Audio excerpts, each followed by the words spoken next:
The Hollowfangs conflict. Elira Voss had never understood the ache in her bones, the way the full moon left her breathless and restless. But when she arrived in Hollowmere, the feeling tightened. The town knew her.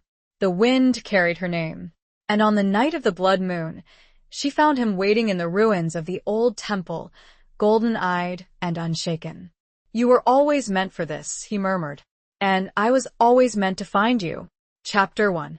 The Whispers of Hollowmere. The train rattled along the ancient tracks, each clack and groan a percussive rhythm to Elira Voss's mounting unease.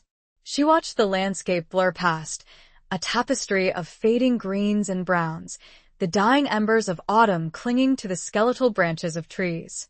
It was a landscape that mirrored the state of her heart, weary, a little frayed around the edges, but stubbornly clinging to a faint, persistent hope. She was 62, and for the first time in decades, she felt utterly adrift. The death of her husband, Thomas, a year ago had ripped a hole in her life, a chasm she'd tried to fill with busy work, with charity events and garden club meetings, anything to avoid the echoing silence of their empty house. But the silence had followed her, a constant, mournful companion. Then came the letter, tucked inside a dusty box of Thomas's old belongings, a deed to a small cottage in a town she'd never heard of, Hollowmere. It was signed over to her, a final, unexpected gift from a man who had always known her better than she knew herself. Elira smoothed the worn leather of her gloves, her fingers tracing the faint lines etched into their surface. She had debated for weeks, wrestling with the illogical pull of this unknown place. Her friends had called her mad, her children concerned. "A fresh start, Mom," her daughter, Clara, had said, her voice laced with a worry Elira couldn't quite dismiss. But Hollowmere? It sounds ominous. Elira had to agree. The name itself conjured images of mist-shrouded valleys and forgotten secrets. Yet, something about it resonated deep within her, a low, humming vibration that echoed the peculiar ache she'd felt in her bones for as long as she could remember. An ache that intensified with every full moon, leaving her restless and strangely expectant. The train lurched to a halt, the hiss of steam momentarily drowning out the murmuring of the other passengers. Hollowmere. The station was small, almost quaint, with a single wooden platform and a faded sign that seemed to lean wearily against the wind. A lone figure stood waiting, a woman, tall and sturdy, with a weathered face and eyes the color of a stormy sea. She held a sign with Elira Voss scrawled across it in bold, uneven letters. "Mrs. Voss?" The woman's voice was deep, carrying a hint of an accent Elira couldn't quite place. "Yes," Elira replied, her voice sounding surprisingly small and uncertain. "I'm Martha, from the Hollowmere Historical Society. We manage the property's legacies, you might say." Martha's gaze was assessing, but not unkind. "Welcome to Hollowmere." The drive to the cottage was a journey through a landscape that seemed to hold its breath. The air was thick with the scent of pine and damp earth, a primal fragrance that both invigorated and unsettled Elira. The road wound through dense forests, the trees pressing close, their branches intertwined like skeletal fingers. Occasionally, they'd pass a crumbling stone wall, a glimpse of a dilapidated farmhouse, or a weathered sign pointing to a long-forgotten trail. The cottage itself was perched on a rise overlooking the town, a small, stone structure with a slate roof and windows that seemed to gaze out at the world with a knowing sadness. It was perfect, and yet, as Elira stepped out of the car, a wave of dizziness washed over her, a feeling of being both utterly alone and strangely watched. "The air is different here," Elira said, trying to sound casual, but her voice trembled slightly. Martha nodded, her gaze sweeping across the valley below. "Hollowmere has a way of getting under your skin. It's an old town, Mrs. Voss. Old magic, old secrets." Elira shivered, pulling her coat tighter around her. The wind had picked up, rustling through the trees, carrying with it a faint, almost imperceptible whisper, her name. "Elira." She closed her eyes, trying to shake off the feeling, but it persisted, a subtle vibration that resonated deep within her bones. The cottage was sparsely furnished, but clean. Dust motes danced in the fading sunlight that streamed through the windows. There was a fireplace in the main room, a small kitchen, and a bedroom tucked away at the back. A sense of waiting permeated the air, as if the house itself was holding its breath, anticipating her arrival.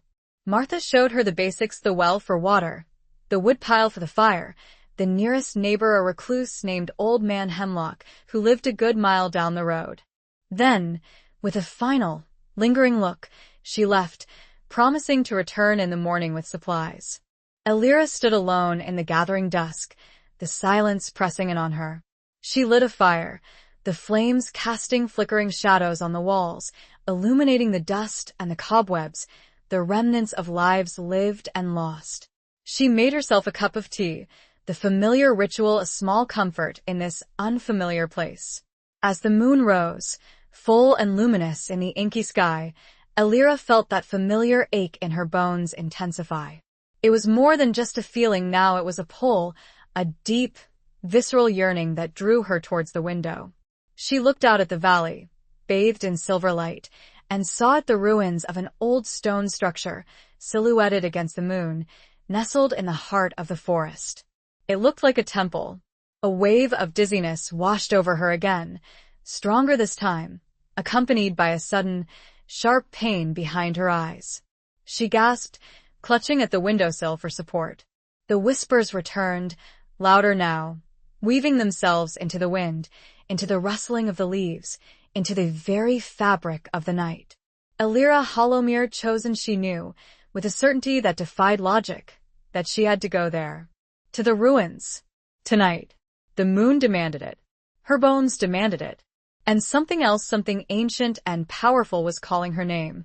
Chapter 2. Echoes in the Ruins. The path to the ruins was overgrown, barely discernible in the moonlight. Thorns snagged at Elira's coat, and unseen roots threatened to trip her with every step. Yet, she pressed on, driven by a force she couldn't explain, a compulsion that overrode her fear and her common sense. The air grew colder, carrying the scent of damp stone and something else, something wild and untamed, like the musk of an animal.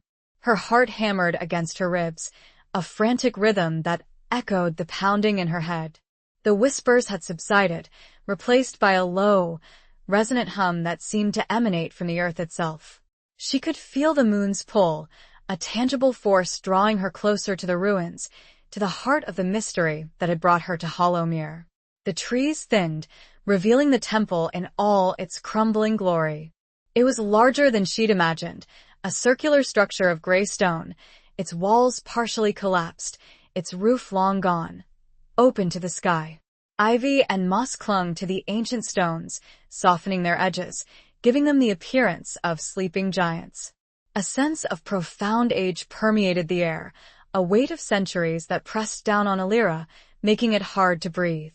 She stepped through a gap in the wall, entering a circular courtyard bathed in moonlight. The ground was uneven, covered in loose stones and patches of grass.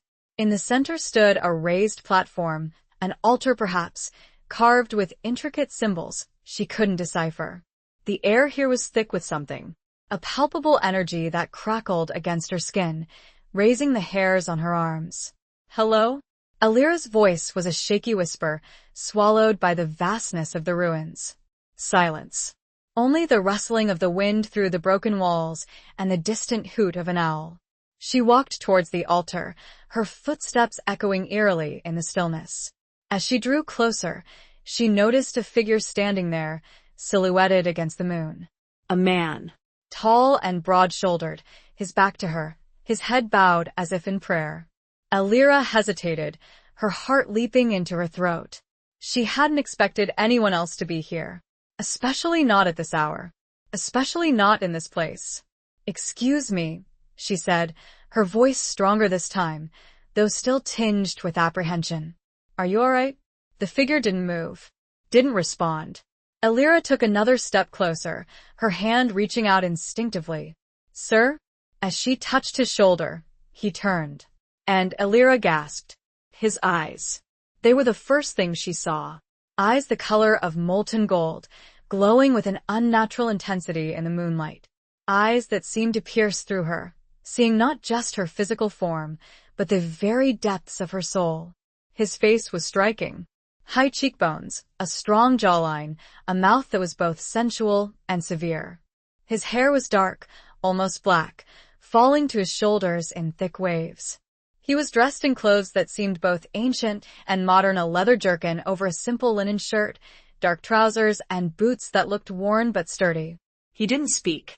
Just stared at her, his golden eyes unwavering, his expression unreadable. Alira felt a strange mix of fear and fascination. She couldn't tear her gaze away. There was something about him, something that drew her in, that resonated with that deep, primal ache she'd felt for so long. Who are you? She whispered, her voice barely audible. He tilted his head slightly, a faint, almost imperceptible smile playing on his lips. You know, he said, his voice a low, resonant rumble that seemed to vibrate through the very stones beneath their feet. Alira shook her head, confused. I don't understand. He took a step closer, closing the distance between them. She could smell him now, a scent of pine needles, wood smoke, and something else, something wild and earthy, like the scent of a wolf. You will, he said, his golden eyes locking with hers. You were always meant for this. Alira's breath caught in her throat. Meant for what? He reached out, his hand hovering just inches from her face. She could feel the warmth radiating from his skin, a heat that seemed to defy the chill night air. This, he said, his voice dropping to a whisper. Hollowfangs. The moon. Me. He gently brushed a stray strand of hair from her forehead, his fingertips lingering against her skin. The touch sent a jolt of electricity through her, a shock wave that resonated deep within her bones. And I, he continued, his gaze never leaving hers, was always meant to find you. His words hung in the air, heavy with meaning, with a sense of inevitability that both terrified and exhilarated Alira. She felt a sudden, overwhelming urge to what? To run? To stay? To surrender to the strange, powerful force that seemed to be drawing them together? The moon, full and luminous above them, cast long, dancing shadows across the ruins. The wind whispered through the broken walls, carrying with it the echoes of ancient secrets, of forgotten promises, of a destiny that was about to unfold. Alira looked into the golden eyes of the stranger, and knew, with a certainty that chilled her to the bone, that her life would never be the same. But at what cost would the man with eyes like a wolf show the way? Chapter 3. The scent of pine and blood. The silence stretched between them, thick and heavy, punctuated only by the frantic beating of Alira's heart. She felt a strange pull towards him, a magnetic force that defied logic and reason. It was as if an invisible thread connected them, a bond forged in some forgotten time, some ancient place. Yet, fear coiled in her stomach, a cold, hard knot of apprehension. I don't understand, she repeated, her voice trembling slightly. What do you mean I was meant for this? For you? He stepped closer, his proximity overwhelming her senses. The scent of him, pine, wood smoke, and that underlying, unsettling wildness filled her nostrils, making her head spin. He was close enough now that she could see the faint lines etched around his eyes, the subtle shadows that hinted at a past she couldn't fathom. He reached out and gently cupped her cheek, his thumb tracing the curve of her jawline. His touch was surprisingly gentle, a stark contrast to the intensity of his gaze. Hollowfangs is not like other places, Alira, he said, his voice a low murmur that seemed to resonate deep within her chest. It holds secrets, ancient powers that have been dormant for centuries. And you are the key. Alira frowned, pulling back slightly. The key? To what? He smiled, a slow, knowing smile that didn't quite reach his eyes. To everything. To the awakening. The word sent a shiver down her spine. Awakening. It sounded ominous. And exciting. I'm just an ordinary woman, she protested, trying to sound grounded, rational, despite the tremor in her voice. A widow. A grandmother. He chuckled, a low, throaty sound that sent a strange thrill through her. Ordinary? Perhaps. But you are also more. Much more. He leaned closer, his breath warm against her ear. "The moon chose you, Alira. Long ago." Alira felt a sudden, sharp pain behind her eyes, the same pain she'd experienced earlier in the cottage. She gasped, clutching at her head. Images flashed through her mind, fleeting, fragmented glimpses of a moonlit forest, a stone circle, a woman with long, flowing hair herself. What's happening to me?" she whispered, her voice filled with fear. He gently took her hand, his touch sending another jolt of energy through her. "It's the memories," he said softly. "They're returning. The truth of who you are, of what you are. Memories? But I don't remember any of this. They were buried," he explained. "Hidden. For your protection." "Protection? From whom?" His expression darkened, his golden eyes hardening with a flicker of something that looked like anger. "Or pain. From those who would seek to control the power. The power that flows through you." Alira shook her head, trying to make sense of his words. Power? What power? She was just Alira Voss, a retired librarian from a small town in Connecticut. She wasn't powerful. She was ordinary. Suddenly, a sharp, metallic scent cut through the air, overriding the pine and wood smoke. Blood. Alira wrinkled her nose, looking around. The man's eyes narrowed, his gaze sweeping across the ruins. He stiffened, his body going taut, like a predator sensing danger. "We're not alone," he said, his voice low and urgent. Alira's heart leaped into her throat. "What? "Who's here?" He didn't answer. Instead, he grabbed her hand, pulling her towards the shadows of a crumbling wall. "Stay close," he whispered. "And be silent." They crouched behind the wall, hidden from view. Alira could hear her own ragged breathing, the frantic pounding of her heart. She could feel the man's body heat radiating against hers, a comforting presence in the midst of her growing fear. Then she heard it, a low growl, coming from the other side of the courtyard. A growl that was unmistakably animal. Alira's eyes widened in terror. She looked at the man, her gaze questioning. He put a finger to his lips, silencing her. The growl came again, closer this time, followed by the snapping of twigs, the rustling of leaves. Something was moving through the ruins, something large and dangerous. The man's grip on her hand tightened. He slowly drew a long, silver knife from a sheath at his belt. The moonlight glinted off the blade, highlighting its sharp, deadly edge. Alira's breath caught in her throat. She had never seen anything like it. The knife, the growls, the scent of blood, it was all too much. Too strange. Too real. The rustling grew louder, closer. And then, a figure stepped into the moonlight, emerging from the shadows on the far side of the courtyard. It was a man, but not. His eyes were red, glowing with an unnatural light. His face was contorted in a snarl, revealing sharp, elongated teeth. His hands were curled into claws, his fingernails long and pointed. He was covered in blood. Alira gasped, stifling a scream with her hand. The man beside her tensed, his body coiled like a spring, ready to strike. The creature stalked towards the altar, its red eyes scanning the ruins. It sniffed the air, its nostrils flaring. It was hunting, and Alira knew, with a sickening certainty, that they were the prey. What had she stumbled into, and how could she possibly escape this nightmare unfolding before her? Chapter 4. A touch of ancient magic.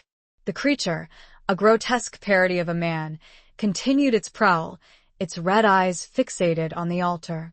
It moved with a disturbing fluidity, a blend of human grace and animalistic savagery. The scent of blood emanating from it was overwhelming, making Alira's stomach churn. She pressed herself closer to the man beside her, seeking a semblance of safety in his presence, despite the fear that threatened to consume her. He remained perfectly still, a statue carved from shadow and moonlight. His grip on the silver knife was unwavering, his golden eyes narrowed, tracking the creature's every move. He exuded an aura of controlled power, a silent promise of protection that both calmed and terrified Alira. The creature reached the altar, sniffing at the stone, its claws scraping against the carved symbols. It let out a low, guttural growl, a sound of frustration and hunger. Alira watched, paralyzed with fear, her mind struggling to comprehend what she was witnessing. This couldn't be real. This was something out of a nightmare, a horror movie. Yet, the cold stone against her back, the scent of blood in the air, the man's tense body beside her, it was all undeniably, terrifyingly real. Suddenly, the creature stiffened, its head snapping up. It had sensed them. Its red eyes locked onto their hiding place, glowing with malevolent intent. A slow, chilling smile spread across its face, revealing rows of sharp, pointed teeth. "Found you," it hissed, its voice a rasping growl that sent shivers down Alira's spine. The man beside her moved with lightning speed. He pushed Alira behind him, shielding her with his body, and stepped out into the moonlight, facing the creature. "Leave her alone, Rurik," he said, his voice low and dangerous, a voice that carried the weight of command. The creature Rurik laughed, a harsh, grating sound that echoed through the ruins. "Kaelin," it sneered. "Always the protector. Always interfering." So, the man's name was Kaelin. Alira stored the information away, a small detail in the midst of this terrifying chaos. "She is under my protection," Kaelin said, his voice unwavering. "You will not touch her." Rurik's smile widened, revealing even more of his grotesque teeth. "Protection? You think you can protect her from what's coming? From what she is?" Kaelin's grip on the silver knife tightened. "I will do whatever it takes." Rurik lunged, moving with incredible speed. Kaelin met his attack, the silver knife flashing in the moonlight. The two figures clashed, a whirlwind of motion and sound, the clang of metal against claw, the snarls of Rurik, the controlled grunts of Kaelin. Alira watched, horrified, as the two fought. It was a brutal, savage dance, a battle between two forces that seemed to belong to another world. She wanted to scream, to run, to do anything to escape this nightmare, but she was frozen in place, her body refusing to obey her commands. Kaelin was strong, skilled, but Rurik was unnatural. He moved with a speed and ferocity that seemed impossible for a human. He shrugged off blows that should have felled him, his wounds healing with alarming speed. Alira realized, with a sinking feeling, that Kaelin couldn't win. Not alone. Suddenly, an image flashed through her mind, the stone circle she'd seen in her earlier vision, the woman with long, flowing hair herself. She felt a surge of energy, a strange, tingling sensation that spread through her body, from the tips of her toes to the roots of her hair. She didn't understand what was happening, but she knew she had to do something. She couldn't just stand here and watch Kaelin be killed. She stepped out from behind the wall, her heart pounding in her chest. "Stop," she cried, her voice surprisingly strong, echoing through the ruins. Both Kaelin and Rurik froze, their heads snapping towards her. Rurik's red eyes widened in surprise, then narrowed with a flicker of fear. Alira felt the energy building within her, growing stronger, more intense. It was as if something ancient and powerful was awakening inside her, something that had been dormant for centuries. She raised her hand, instinctively, pointing it towards Rurik. A surge of power erupted from her palm, a wave of invisible force that slammed into the creature, throwing him backwards as though by an invisible fist. Rurik crashed to the ground, his body hitting the stone with a sickening thud.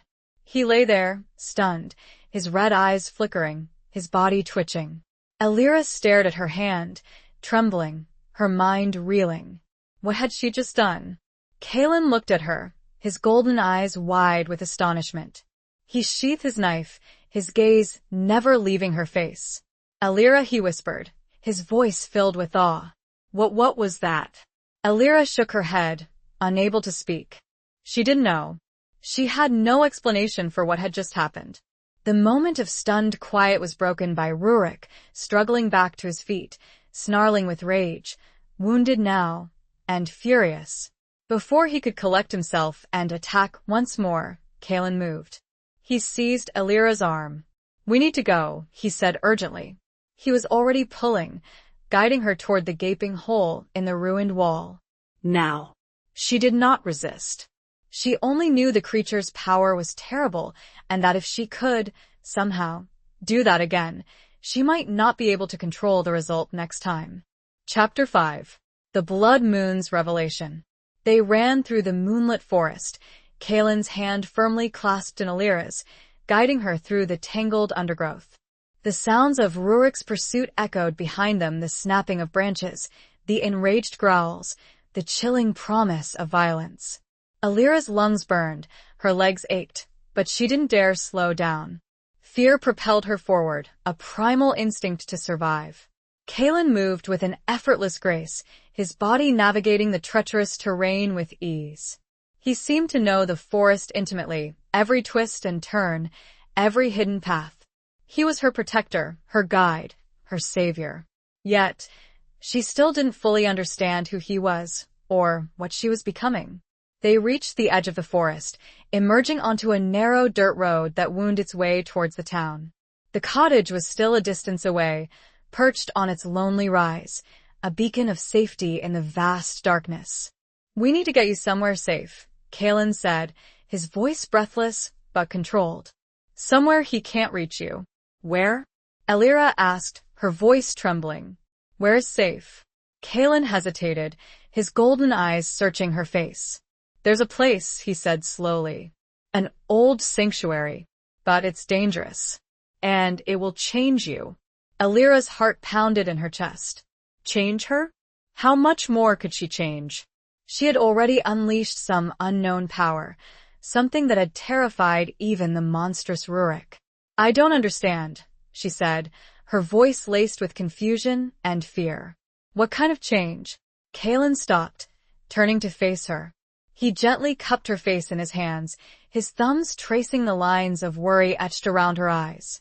"The change that was always meant to be," he said softly. "The awakening of your true self. The acceptance of your destiny." His words resonated deep within her, stirring that familiar ache in her bones, that yearning for something she couldn't name. But fear still held her captive, a cold, hard knot in her stomach. "I'm scared," she whispered, her voice barely audible. He smiled, a tender, reassuring smile that reached his eyes this time, softening their intensity. "I know," he said, "but you're not alone. I'll be with you, every step of the way." His words, his touch, his presence, they were a lifeline in the midst of the storm raging within her. She trusted him, instinctively, despite the strangeness of their situation, despite the danger that surrounded them. "Okay," she said, her voice stronger now, filled with a newfound determination. "Take me there." "To the sanctuary." Kaylin nodded, his gaze holding hers for a long moment. Then, he turned and started walking, leading her away from the cottage, away from the town, towards a destination unknown. As they walked, the moon, which had been full and bright, began to shift. It was growing larger, it seemed, and the color was shifting, leaching from pure white to a sinister, deep crimson. Alira noticed suddenly that the crickets and other night sounds had ceased. The forest held its breath. "Kaylin," she said, her voice tinged with a new and different fear. "What's happening to the moon?" He looked up too. His face was pale, even in the strange moonlight. "It's the blood moon," he said. "It only happens once every few centuries. It amplifies everything. The magic, the power, the danger." Alira's heart sank. Of course, It would be tonight. tonight of all nights. "The sanctuary," Kaylin continued, "is protected. But the blood moon, it weakens the barriers. Rurik will be stronger. Others will be drawn to it." To you. "Others?" Alira asked, her voice filled with dread. Kaylin nodded. "Those who serve the darkness. Those who crave the power you possess." They reached a clearing, bathed in the eerie red light of the blood moon. In the center stood a circle of ancient stones, taller than any Alira had ever seen, their surfaces covered in intricate carvings. It was the stone circle she'd seen in her visions.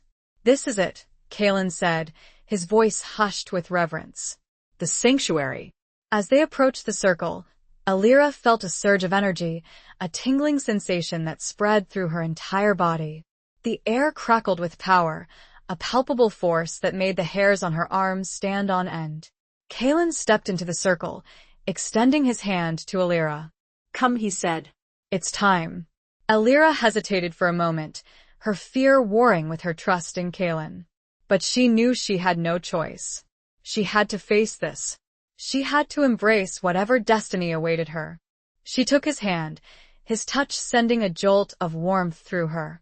As she stepped into the circle, the blood moon reached its zenith, bathing the world in its crimson glow.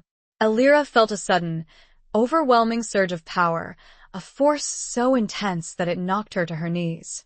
She cried out, clutching at her head, as images flooded her mind, not fleeting glimpses this time, but a torrent of memories, a lifetime of experiences that were both hers and not hers. She saw herself, lifetime after lifetime, a woman of power, a guardian of the balance, a protector of the innocent. She saw Kalen, by her side, always her protector, her lover, her soulmate. The truth crashed down on her, a revelation so profound, so earth-shattering, that it left her breathless. She was not just Alira Voss. She was more, much more. She was the moon's chosen. And Kalen was her wolf. And Rurik? How would they ever defeat the monster he had become? Chapter 6. Bonds forged in starlight. The memories continued to flood Alira's mind, a relentless tide of past lives, of love and loss, of battles fought and won, and lost again. She saw herself as a priestess, a warrior, a healer, a queen always connected to the moon, always drawing strength from its power, always fighting against the encroaching darkness. And always, Kalen was there, his golden eyes unwavering, his love a constant, a beacon in the storm. He was not always a man. Sometimes, he was a magnificent wolf, his fur the color of midnight, his eyes still glowing with that same, unmistakable gold. He was her protector, her companion, her soulmate, bound to her across lifetimes, across dimensions. The pain in Alira's head subsided, replaced by a sense of wholeness. She felt a connection to something ancient and powerful, something that had always been there, buried beneath the surface of her ordinary life. She was Alira Voss, yes, but she was also so much more. She was the inheritor of a legacy, a destiny she could no longer deny. She looked up at Kalen, who was kneeling beside her, his face etched with concern. His golden eyes searched hers, questioning, hopeful. "Do you remember?" he asked, his voice a low, hesitant murmur. Alira nodded, tears welling in her eyes. "Yes," she whispered. "I remember. Everything." A wave of relief washed over Kalen's face, softening his features, melting away the tension that had held him captive. He reached out and gently brushed a tear from her cheek, his touch sending a shiver of warmth through her. "Welcome back, Alira," he said, his voice filled with a tenderness that made her heart ache. Alira smiled, a genuine smile that reached her eyes, a smile that reflected the newfound understanding, the acceptance of her true self. "It's good to be back," she said. The blood moon still hung heavy in the sky, casting its eerie red glow over the stone circle. But the fear that had consumed Alira earlier was gone, replaced by a sense of purpose, a determination to fight for what was right, for the balance, for the love that had endured across centuries. "What happens now?" she asked, her voice stronger now, filled with a newfound confidence. Kalen stood up, pulling her with him. He gazed out at the surrounding forest, his eyes scanning the darkness. "We prepare," he said. "Rurik will be back. And he won't be alone." Alira nodded, her gaze following his. She could feel the darkness pressing in, a palpable force that threatened to overwhelm them. But she wasn't afraid. Not anymore. She had Kalen by her side. And she had the power of the moon within her. "How do we prepare?" she asked. Kalen turned back to her, his golden eyes shining in the crimson light. "We train," he said. "We hone your skills. We unlock the full potential of your power." He drew his silver knife, the blade gleaming in the blood moon's light. "You have the magic," he said, "but you need to learn to control it, to wield it." Alira looked at the knife, then back at Kaelin. She felt a flicker of apprehension, but it was quickly overshadowed by a surge of excitement. She was ready. Ready to learn, to fight, to embrace her destiny. "Teach me," she said, her voice firm and resolute. Kaelin smiled, a slow, confident smile that sent a thrill through her. "I will," he said.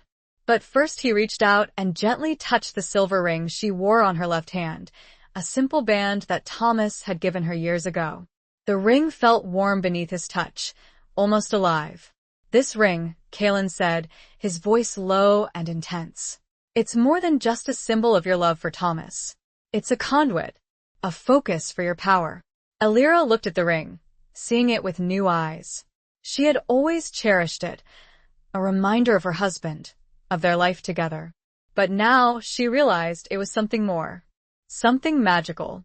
Kaelin began to chant, his voice a low, resonant hum that seemed to vibrate through the very stones beneath their feet. The air around them crackled with energy, the blood moon's light intensifying, casting long, dancing shadows across the stone circle. Alira felt a surge of power coursing through her, emanating from the ring, spreading through her entire body. She closed her eyes, focusing on the feeling, letting it flow through her, letting it guide her.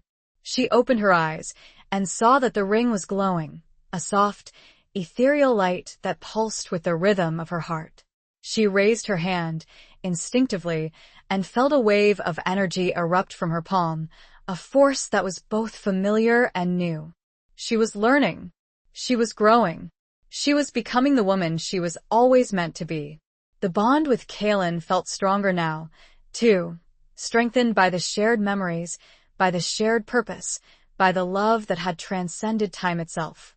The blood moon, a symbol of danger and chaos, was also a witness to their reunion, a testament to the enduring power of their connection.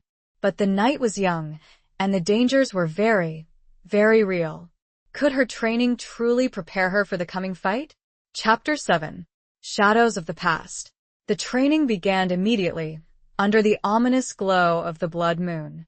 Kaelin was a demanding teacher, pushing Alira to her limits, both physically and magically. He taught her to wield the silver knife, not just as a weapon, but as an extension of her will, a channel for her power. He showed her how to focus her energy, to shape it, to control it, to unleash it with precision and force. Alira, despite her age, proved to be a surprisingly adept student. The memories of her past lives, the ingrained knowledge of centuries of training, resurfaced with each lesson, guiding her movements, sharpening her instincts. She learned to move with a speed and agility she hadn't possessed since her youth, her body rediscovering a forgotten grace. She also learned more about Kaelin, about his past, about the burden he carried. He was a werewolf, a creature of immense power and control, bound to the moon, just as she was.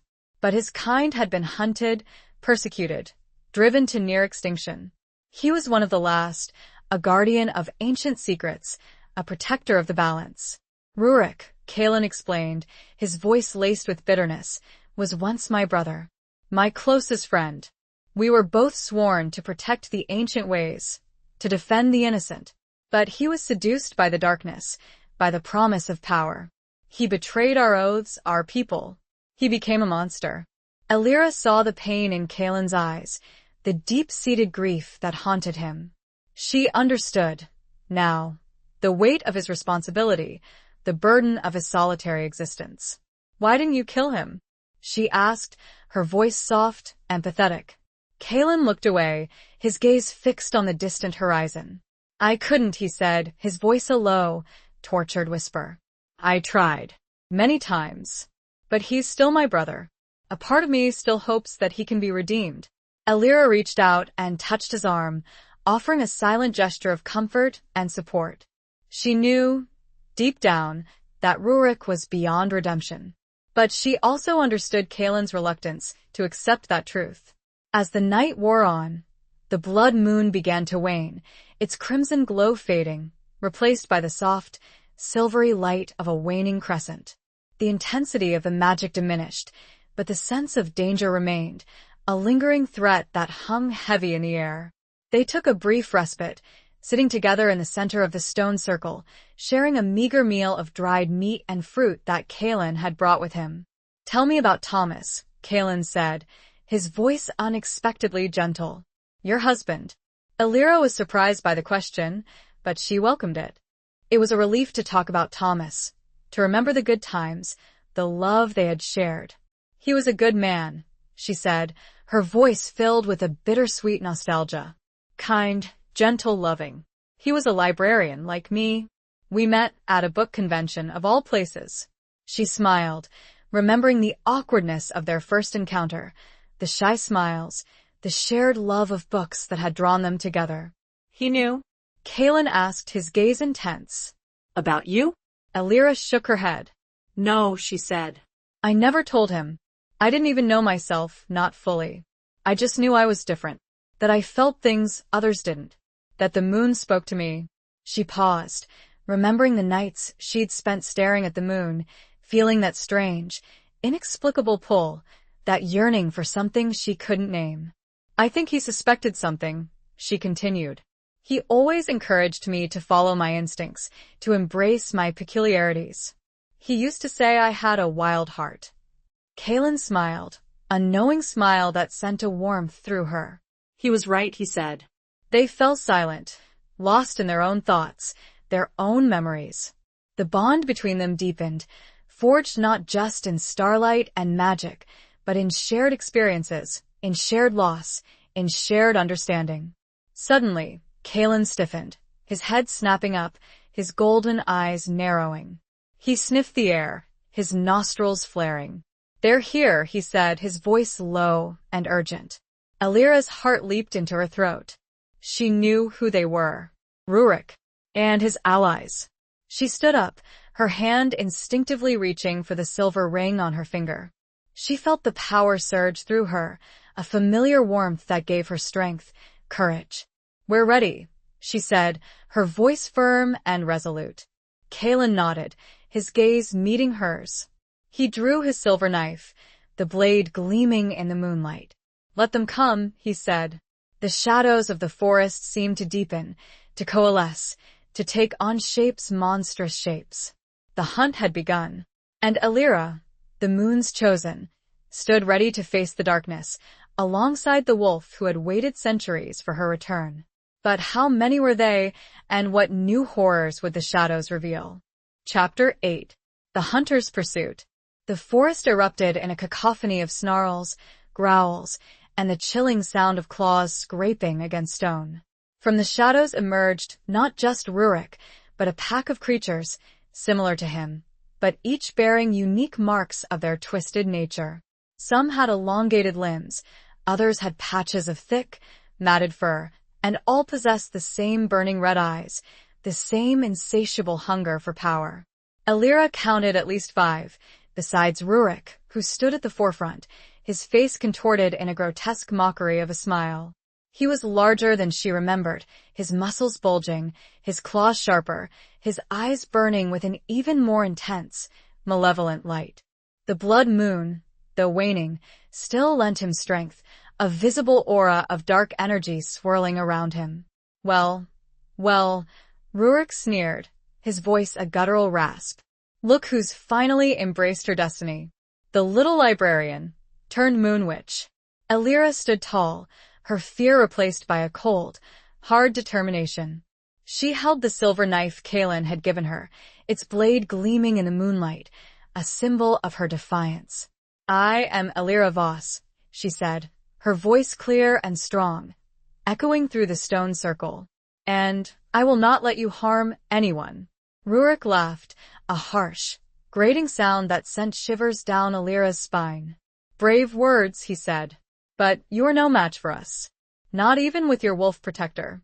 He glanced at Kalen, who stood beside Alira, his body tense, his golden eyes narrowed, tracking the movements of the pack. He was a magnificent sight, a warrior poised for battle, his silver knife held ready, his presence a silent promise of protection. "We are outnumbered," Kalen said, his voice low, meant only for Alira. "But we have the advantage of the sanctuary." The stones, they amplify your power and weaken theirs. Alira nodded, her gaze fixed on Rurik. She could feel the power of the stone circle coursing through her, a tangible force that made her feel stronger, more confident. "We fight together," she said, her voice firm. Kaelin smiled, a brief, fleeting smile that sent a warmth through her. "Always," he said. The pack attacked. They moved with incredible speed, a blur of motion and sound, their claws and teeth aimed at Alira and Kaelin. The battle was fierce, brutal, a desperate struggle for survival. Kaelin fought with the skill and ferocity of a seasoned warrior, his silver knife a whirlwind of silver light, deflecting blows, drawing blood, forcing the creatures back. He moved with an effortless grace, his body a symphony of controlled power. Alira, though less experienced, fought with a courage and determination that surprised even herself. The memories of her past lives guided her movements. The power of the moon flowed through her, amplifying her strength, sharpening her reflexes. She used the silver knife as Kaelin had taught her, channeling her energy through the blade, making it a weapon of both defense and offense. She managed to wound several of the creatures, forcing them to retreat, yelping in pain. But they were relentless, their wounds healing with alarming speed, their hunger for power driving them forward. Rurik, however, remained aloof, watching the battle with a detached amusement, a cruel smile playing on his lips. He was waiting, Alira realized, waiting for an opportunity, waiting for her to weaken, to make a mistake. The fight wore on, exhausting, brutal. Alira felt her strength waning, her body aching, her breath coming in ragged gasps. Kaelin, too, was showing signs of fatigue, his movements slowing, his wounds bleeding more freely. Suddenly, one of the creatures broke through Kaelin's defenses, its claws raking across his arm, drawing a deep, bloody gash. Kaelin stumbled, his grip on his knife loosening. Rurik seized his opportunity. He moved with lightning speed, lunging towards Alira, his claws extended, his eyes burning with triumph. Alira saw him coming, but she was too slow, too exhausted to react. She braced herself for the impact, for the inevitable pain. But the blow never came. Kaelin, with a roar of rage and pain, threw himself in front of Alira, shielding her with his body. Rurik's claws slammed into Kaelin's back, tearing through his flesh, drawing a torrent of blood. Alira screamed. Kaelin fell to his knees, his body convulsing in pain. Rurik stood over him, his face contorted in a triumphant sneer. This seemed an insurmountable setback. The pack was too strong. Was this how it would end? Chapter 9. Secrets in the Silver Ring. Alira dropped to her knees beside Kaelin, her hands hovering over his wounds, her heart breaking at the sight of his pain. The blood flowed freely, staining the ancient stones of the sanctuary a crimson that mirrored the last vestiges of the blood moon. "Kaelin," she cried, her voice choked with anguish. "Hold on." He looked at her, his golden eyes clouded with pain, but still burning with that unwavering love, that fierce determination. He tried to speak, but only a low groan escaped his lips. Rurik laughed, a cruel, triumphant sound that echoed through the stone circle. "It's over, Wolf," he sneered. "You've lost. And now, the power is mine." He turned his attention to Alira, his red eyes glowing with malevolent intent. "Come, little moon witch," he said. "Let's see what you're truly capable of." Alira felt a surge of rage, a fury so intense that it burned away her fear, her grief, her exhaustion. She stood up, facing Rurik, her body trembling with the force of her emotions. "You will not touch him again," she said, her voice low and dangerous, a voice that resonated with the power of the moon, with the ancient magic that flowed through her veins. She raised her hand, instinctively, focusing all her energy, all her will, on the silver ring Thomas had given her. The ring pulsed with a bright, ethereal light, a beacon of hope in the midst of the darkness. Suddenly, a memory surfaced, not from a past life, but from her own, from her life with Thomas. She remembered the day he had given her the ring, the words he had spoken. "This ring," he had said, his voice filled with love, "is made of silver from an old family heirloom. It's said to have protective properties. It will keep you safe, my love. Always." Elira had dismissed his words at the time, attributing them to his romantic nature, his love of old stories and folklore. But now she realized he had known. Somehow he had known. The ring was not just a conduit for her power, it was a shield, a protector, a link to a love that transcended even death. She focused on that love, on the memory of Thomas, on the strength he had given her, on the belief he had had in her. She channeled that energy into the ring, letting it flow through her, amplifying her power, creating a barrier between her and Rurik. A wave of energy erupted from the ring, a shimmering shield of silver light that enveloped her and Kaelin, pushing Rurik back with surprising force. Rurik stumbled, his red eyes widening in surprise, then narrowing with fury. What is this?" he growled. Elira didn't answer. She held her ground, her gaze unwavering, her body radiating with the power of the moon, with the love of her husband, with the ancient magic that flowed through her. The shield held, deflecting Rurik's attacks, protecting her and Kaelin from the onslaught of the pack. The creatures, weakened by the sanctuary's power and further repelled by the shield, snarled and snapped, but they couldn't penetrate the barrier. Elira knew the shield wouldn't hold forever. It was draining her energy, her strength. She needed to find a way to defeat Rurik, to end this battle, before it was too late. She looked at Kaelin, who was still lying on the ground, his breathing shallow, his eyes closed. She needed him. She needed his strength, his guidance, his love. She knelt beside him, gently touching his face. "Kaelin," she whispered, her voice filled with urgency. "Wake up. I need you." He stirred, his eyes fluttering open. He looked at her, his gaze filled with pain, but also with a flicker of hope. "Elira," he whispered, his voice weak. "The ring," she said, holding up her hand, showing him the glowing silver band. "It's a shield. It's protecting us. But it won't last forever." Kaelin nodded, his eyes focusing on the ring. He reached out, his hand trembling, and gently touched the silver. A surge of energy flowed between them, a connection that strengthened them both. Elira felt a renewed surge of power, a warmth that spread through her body, easing her pain, restoring her strength. Kaelin's breathing grew stronger, his eyes clearing, his wounds beginning to heal, slowly but surely. The power of the moon, amplified by the ring, by their bond, was working its magic. They had a chance.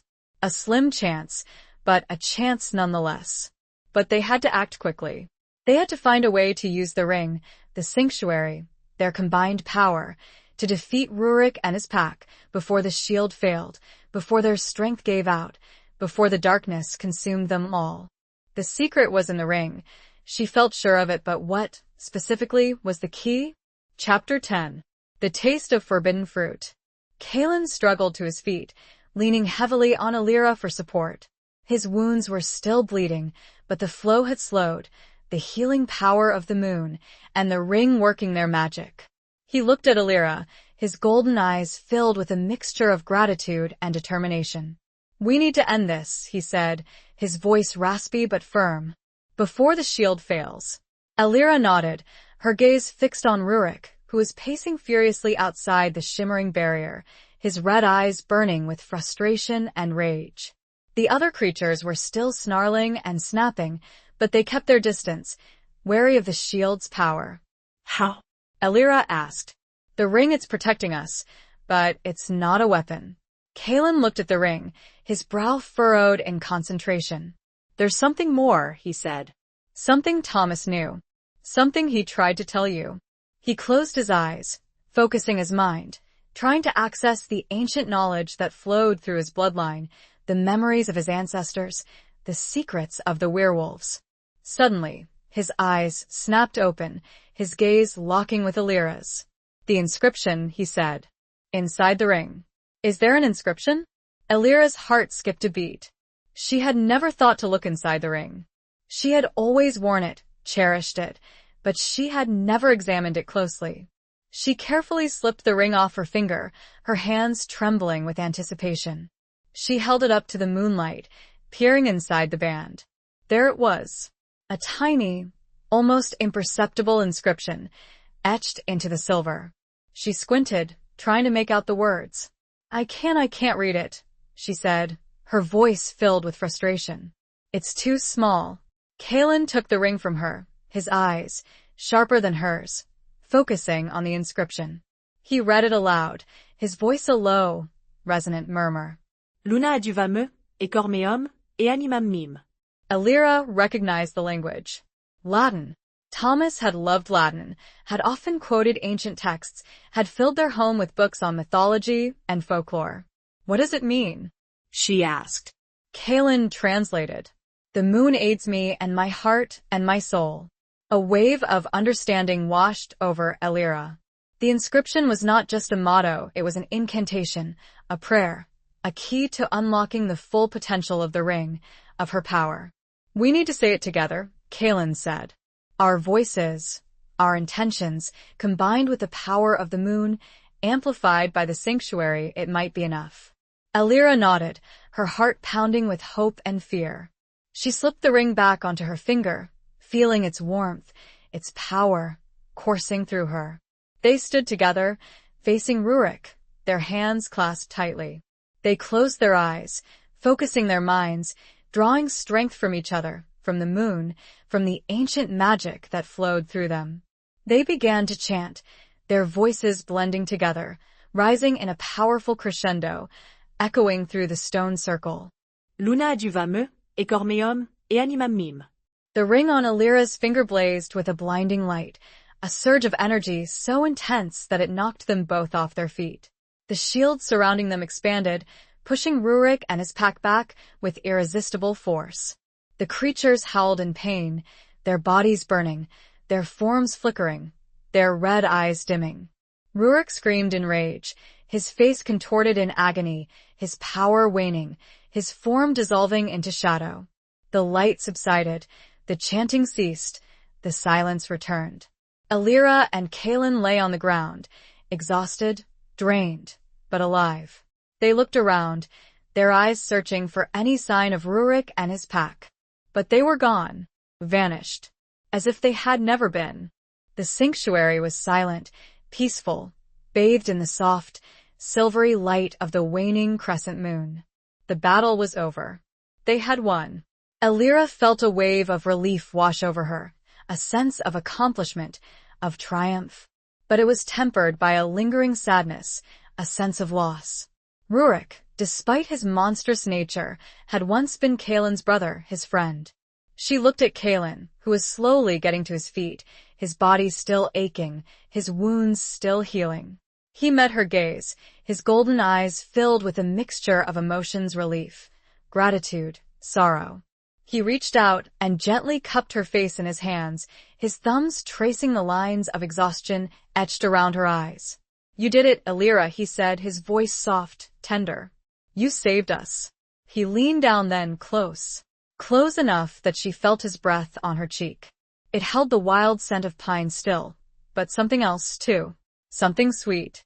There is still a darkness within this place, he said, that even I don't fully understand. A power that drew Rurik here. And you. It was then that Alira saw the fruit. In a far corner of the ruin, barely visible in the shadows, a twisted, thorny vine bore a single, glowing, crimson fruit. It pulsed with the same eerie light as the blood moon had.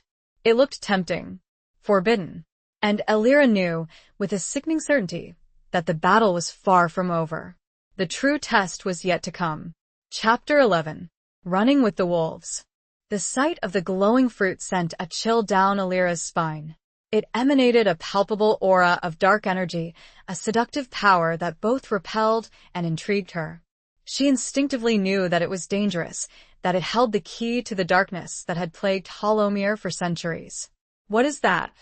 She asked, her voice a hushed whisper. Kalen followed her gaze, his eyes narrowing, his body tensing. He recognized it instantly, his face paling with a mixture of dread and recognition. It's the nightshade bloom, he said, his voice low and grave.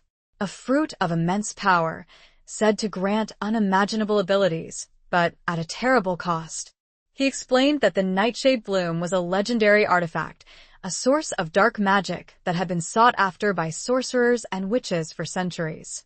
It was said to amplify one's existing powers, to grant visions of the future, to bestow immortality, but it also corrupted the soul, twisting the user's desires, amplifying their darkest impulses, turning them into monsters. Rurik must have been drawn to it, Kalen said. He craved its power, its ability to enhance his already formidable abilities. It's what made him so strong, so unnatural. Alira looked at the fruit, her mind reeling. She could feel its pull, its seductive whisper, promising her power, knowledge, strength. But she also sensed the danger, the darkness that lurked within, the potential for corruption. We need to destroy it, she said, her voice firm, before anyone else can use it. Kalen nodded in agreement. But it won't be easy, he said. The nightshade bloom is protected by powerful magic. It can't be destroyed by ordinary means. He explained that the fruit was guarded by ancient spells, by a force field that repelled any attempt to harm it. Only a specific ritual, performed under specific conditions, could break the enchantment and destroy the fruit. We need to find a ritual, Alira said. Where do we start? Kalen hesitated. There's only one place that might have the information we need, he said. Old Man Hemlock's cabin. Alira remembered Martha mentioning Hemlock, the recluse who lived a mile down the road from her cottage. She had dismissed him as an eccentric, a harmless old man. But now she realized he might be more than he seemed. Let's go, she said, her voice filled with determination. They left the sanctuary, stepping out into the cool night air. The moon was a sliver in the sky, casting long, faint shadows across the landscape. They walked quickly, silently, their senses alert, their bodies still aching from the battle. Kalen stopped suddenly. He turned to Alira. We can't walk. Not in my condition. We need to shift. Alira blinked. Shift? He gave a small, almost embarrassed smile. I am a werewolf, Alira. Remember? It struck her then just how much she still did not know. Can you teach me? Kalen shook his head. It doesn't work that way. It's in the blood. Or it isn't. But there was a thoughtful pause. But there might be another way. The bond. Our bond. He took her hand, his touch warm and comforting, despite the strangeness of the situation. He closed his eyes, focusing his mind, drawing on the power of their connection, on the ancient magic that flowed through them. Alira felt a strange sensation, a tingling that spread through her entire body, a feeling of shifting, of changing, of becoming something more. Kalen opened his eyes, his golden gaze locking with hers. He began to chant, his voice a low, resonant hum that seemed to vibrate through the very air around them.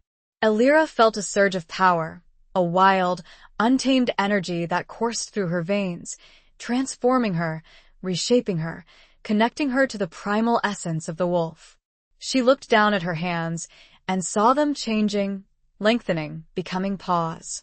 Her clothes seemed to melt away, replaced by fur, a thick coat of silver gray that shimmered in the moonlight. She felt her body shifting, her bones rearranging, her senses sharpening, her instincts heightening. She was becoming a wolf. It was a terrifying, exhilarating experience, a transformation that defied logic and reason, but felt utterly natural. She was Alira, yes, but she was also something more. She was a creature of the moon, a child of the wild, a guardian of the balance. She looked at Kalen, who had already completed his transformation. He stood before her, a magnificent wolf, his fur the color of midnight, his golden eyes glowing with an ancient wisdom. He nudged her gently with his snout, a silent gesture of encouragement, of acceptance. Alira took a deep breath, feeling the cool night air fill her lungs, the scent of pine and earth and freedom. She let out a howl, a long, mournful cry that echoed through the forest, a call to the wild, a celebration of her newfound power. They ran. They ran together. Two wolves, silver and black, their paws pounding against the earth, their bodies moving with an effortless grace, their spirits soaring with the joy of the hunt, the thrill of the chase, the freedom of the wild. They ran towards Hemlock's cabin, towards the answers they sought, towards the destiny that awaited them. But the joy was fleeting. Could Elira truly trust this wild, untamed part of herself? Chapter 12. The Price of Protection. The run through the forest in wolf form was exhilarating. Elira felt a sense of freedom she had never experienced before, a primal connection to the earth, to the moon, to Kaelin. Her senses were heightened, her body strong and agile, her instincts sharp and sure. She moved with an effortless grace, her paws barely touching the ground, her breath coming in easy, rhythmic pants. Kaelin ran beside her, a silent, powerful presence, his midnight fur blending with the shadows, his golden eyes glowing in the darkness. He was her guide, her protector, her pack. She felt a bond with him that transcended words, a deep, primal connection that resonated in her very bones. They reached Hemlock's cabin, a small, dilapidated structure hidden deep within the woods. Smoke curled from the chimney, a faint light flickered in the windows, a sign of life in the midst of the wilderness. Kaelin shifted back to human form, his body rippling and changing, his clothes reappearing as if by magic. Elira followed suit, feeling the strange, unsettling sensation of her bones rearranging, her fur receding, her human form returning. It was a disorienting experience, but she was getting used to it, learning to control the shift, to embrace the duality of her nature. They approached the cabin cautiously, Kaelin taking the lead. He knocked on the door, a heavy, wooden slab that looked as old as the forest itself. A moment of silence, then a gruff voice called out from within. "Who's there?" "It's Kaelin," Kaelin replied. "And Elira Voss. We need your help." The door creaked open, revealing a wizened old man with a long, white beard, piercing blue eyes, and a face etched with the wisdom and weariness of centuries. He looked at them, his gaze assessing, questioning. "Kaelin," he said, his voice raspy but strong. "And the moon's chosen. I've been expecting you." He stepped aside, inviting them in. The cabin was small and cluttered, filled with strange objects, dried herbs, animal bones, ancient books, glowing crystals. The air was thick with the scent of incense and wood smoke, a mystical aroma that both calmed and unsettled Elira. Hemlock gestured towards two worn chairs in front of a crackling fireplace. "Sit," he said. "Tell me what brings you here." They sat, and Kaelin explained the situation: the nightshade bloom, Rurik's attack, the need to find the ritual to destroy the fruit. Hemlock listened intently, his eyes never leaving their faces, his expression unreadable. When Kaelin finished, he nodded slowly. "The nightshade bloom," he said, his voice filled with a mixture of awe and dread. "A powerful artifact, indeed. And dangerous. Very dangerous." He explained that he had been guarding the secret of the ritual for centuries, passing it down through generations of his family, waiting for the one who is destined to use it, the moon's chosen. "The ritual is complex," he said, "and it requires a sacrifice." Elira's heart sank. "A sacrifice? What kind of sacrifice? What kind of sacrifice?" she asked, her voice trembling. Hemlock looked at her, his eyes filled with a deep sadness. "A life," he said. "To destroy the darkness, you must offer something of equal value. Something precious." Elira's mind raced. "A life? Whose life?" "Surely not Kaelin's. Or her own." "There must be another way," she said, her voice desperate. Hemlock shook his head.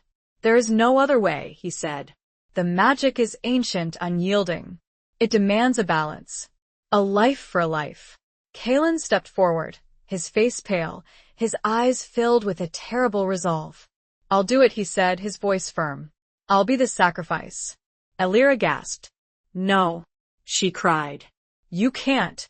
There has to be another way." Kaelin turned to her, his golden eyes filled with a love that transcended words, a love that was willing to sacrifice everything. "It's my fault," he said. "Rurik was my brother. My responsibility. I should have stopped him long ago. But Alira's voice broke, tears welling in her eyes. She couldn't lose him. Not now. Not after everything they had been through. There is no other choice, Alira. He turned back to Hemlock. Tell us the ritual. Hemlock hesitated, his gaze flickering between Kaelin and Alira. He saw the love between them, the bond that had been forged across lifetimes, the sacrifice that Kaelin was willing to make. There is one small alternative. Hemlock said finally, carefully. It is dangerous, and may not be what it appears. Alira's breath caught. She had a terrible feeling about this, and about the old man's sudden change of heart. Tell us, Alira said, her voice a barely there whisper. Hemlock looked from Alira to Kaelin and back again. A strange glint was in his eye. He took a deep breath. The protection of the nightshade bloom can only be undone by one thing, a true melding. A soul bond, of werewolf and chosen. Fully consummated. The old man watched Alira closely. Only then can you destroy the fruit. The silence hung heavy in the air, thicker than smoke. A soul bond. Consummated. Was there any way to avoid this terrible price? Chapter 13. A Dance with Destiny. Alira stared at Hemlock, her mind reeling from his words. A soul bond. Consummated. It was a concept both ancient and terrifying, a union that went far beyond the physical, a merging of souls, a commitment that transcended lifetimes. And it was the only way to destroy the nightshade bloom, the only way to save Hollowmere, the only way to prevent another tragedy like Rurik. She looked at Kaelin, his golden eyes searching hers, questioning, waiting. She saw the love there, the unwavering devotion, the willingness to sacrifice everything for her, for the balance. But she also saw a flicker of hesitation, uncertainty. Was it about the bond itself, or the potential consequences? What does it entail? She asked, her voice trembling, breaking the heavy silence. Hemlock explained that a soul bond was a sacred ritual, a merging of two souls, creating an unbreakable connection that would last for eternity. It would amplify their powers, strengthen their bond, make them virtually invincible together. But it also came with risks. Once bonded, Hemlock said, you will be bound to each other, forever. Your fates will be intertwined. You will feel each other's emotions, share each other's thoughts, experience each other's pain and pleasure. There will be no secrets, no barriers, no escape. He paused, his gaze intense. And if one of you dies, he continued, the other will follow. The bond is unbreakable, even in death. Alira's heart pounded in her chest. It was a daunting prospect, a commitment that went far beyond anything she had ever imagined. She had loved Thomas, deeply, profoundly, but this was different. This was a connection that transcended the physical, a merging of souls, a destiny that had been written in the stars. She looked at Kaelin again, searching his eyes for answers, for guidance. He reached out and took her hand, his touch sending a jolt of warmth through her, reassurance that calmed her fears, that strengthened her resolve. I've waited centuries for you, Alira, he said, his voice soft, tender. I'm not afraid of the bond. I embrace it. But it has to be your choice. You have to be willing. Alira looked into his golden eyes, and she saw the truth. She saw his love, his devotion, his unwavering commitment. And she saw her own reflection, a woman transformed, a woman awakened, a woman ready to embrace her destiny. She had come to Hollowmere seeking solace, seeking a fresh start, seeking an escape from the grief that had consumed her.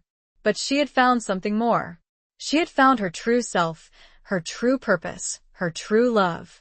She nodded, tears welling in her eyes, a smile playing on her lips. I'm willing, she said, her voice firm, resolute. I choose you, Kaelin. Always. Kaelin smiled, a radiant smile that lit up his face, that reached his eyes, that melted away any lingering doubts, any lingering fears. He squeezed her hand, his touch sending a surge of energy through her, a promise of the bond to come. Hemlock nodded, a flicker of satisfaction in his eyes. Then let us begin, he said. He instructed them to stand in the center of the room, facing each other, their hands clasped tightly. He lit several candles, placing them around them in a circle, their flames casting flickering shadows on the walls, creating a mystical atmosphere. He began to chant, his voice a low, resonant hum that seemed to vibrate through the very air around them. The words were ancient, unfamiliar, but Alira felt their power, their magic, resonating deep within her soul. She closed her eyes, focusing on Kalen, on his love, on his presence, on the bond that was about to unite them. She felt a surge of energy, a tingling sensation that spread through her entire body, a feeling of merging, of becoming one. The chanting intensified, the candles flickered, the air crackled with power. Alira felt herself being drawn into Kalen, her soul intertwining with his, their beings merging, their destinies becoming one. She opened her eyes and saw Kalen, his golden eyes glowing with an even more intense light, his face radiant with love, with joy, with the power of their union. He leaned down and kissed her, a kiss that was both tender and passionate, a kiss that sealed their bond, a kiss that promised eternity. It was a kiss that transcended the physical, a merging of souls, a dance with destiny. The chanting ceased, the candles burned down, the silence returned. But everything had changed. Alira and Kalen were no longer two separate beings. They were one, bound together, forever, by the power of the moon, by the magic of the soul bond, by the love that had waited centuries to be fulfilled. But as the initial elation faded, a cold, hard question settled in Alira's heart. Would this truly give them the power they needed, or would the soul bond be their ultimate undoing? Chapter 14. The Unveiling of Truth. The world felt different after the soul bond. Alira could feel Kalen's presence within her, a constant, comforting warmth, a silent reassurance that she was not alone. She could sense his emotions, his thoughts, his desires, as if they were her own. And she knew, instinctively, that he could feel hers. It was an overwhelming sensation, a profound intimacy that both exhilarated and unnerved her. She had never experienced anything like it, not even with Thomas. This was a connection that went far beyond the physical, a merging of souls, a bond that transcended time and space. They left Hemlock's cabin, stepping out into the early morning light. The sun was rising, casting a golden glow over the forest, chasing away the shadows of the night. They walked hand in hand, their fingers intertwined, their bodies close, their souls united. "How do you feel?" Kalen asked, his voice soft, concerned. Alira smiled, a genuine smile that reflected the newfound joy, the newfound peace, the newfound connection she felt. "I feel complete," she said. "Like I've finally found my place in the world. Like I'm finally home." Kalen squeezed her hand, his golden eyes shining with love, with gratitude, with the shared understanding of their bond. "Me too," he said. They walked in silence for a while, savoring the moment, basking in the warmth of their connection. But the reality of their situation soon returned, the weight of their responsibility, the threat of the nightshade bloom, looming over them. "We need to destroy the fruit," Alira said, her voice firm. Now. "Before it's too late." Kalen nodded in agreement. "But we need to be careful," he said. "The soul bond has amplified our powers, but it's also made us vulnerable. If one of us is injured, the other will feel it. If one of us dies, he didn't need to finish the sentence." Alira understood the risks. Their bond was their strength, but it was also their weakness. They returned to the sanctuary, the stone circle bathed in the soft, golden light of the rising sun. The nightshade bloom still glowed in the corner, its crimson light pulsating with a dark, seductive power. They stood before it, hand in hand, their bodies tense, their senses alert. They could feel the fruit's pull, its temptation, its promise of power. But they resisted it, their bond strengthening their resolve, their love shielding them from its corrupting influence. "How do we do it?" Alira asked. "How do we destroy it?" Kalen closed his eyes, focusing his mind, drawing on the power of their bond, on the ancient knowledge that flowed through their shared consciousness. He opened his eyes, his gaze locking with Alira's. "We do it together," he said. "We channel our combined energy, our love, our will, into a single, focused attack. We unmake it." Alira nodded, understanding. It was a simple concept, but it required immense power, immense control, immense trust.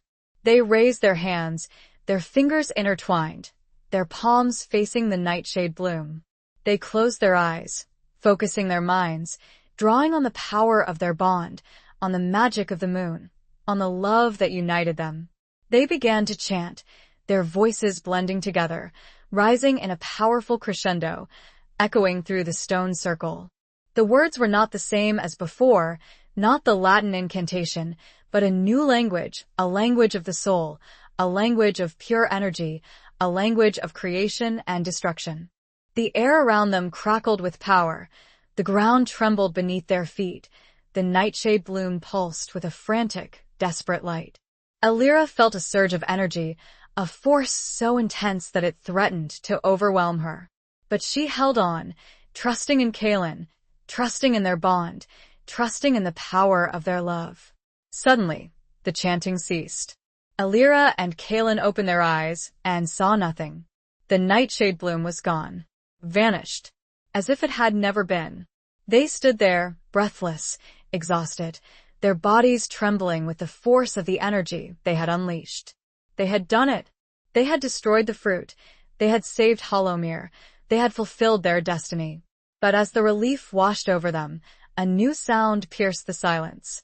A slow, deliberate clapping. Alira and Kaelin turned, their hearts sinking, their bodies tensing. Standing at the entrance to the stone circle was Hemlock, his wizened face twisted in a cruel, mocking smile. His blue eyes, once seemingly kind, now glowed with a dark, malevolent light. "Congratulations," he said, his voice dripping with sarcasm. "You've played your parts perfectly." Alira and Kaelin stared at him, confused, betrayed, their minds reeling. What was he talking about? What do you mean?" Kaelin asked, his voice strained. Hemlock laughed, a harsh, grating sound that sent shivers down Alira's spine. "You fools," he said. "You think you've destroyed the darkness? You've only unleashed it." He gestured to the spot where the nightshade bloom had been.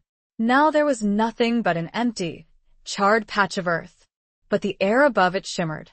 "The fruit was merely a vessel," Hemlock said with that chilling, terrible smile, "a container for the true power. And now, thanks to you, it is free." Alira felt a cold dread grip her heart. She looked at Kaelin, her eyes wide with fear, with the horrifying realization that they had been tricked. They had been used. They had made a terrible mistake. And the consequences were about to be unleashed upon the world. But what was the true power, and how could they possibly hope to contain it now? Chapter 15. Scars of the Heart. Hemlock's words hung in the air, heavy with malice and the chilling weight of truth.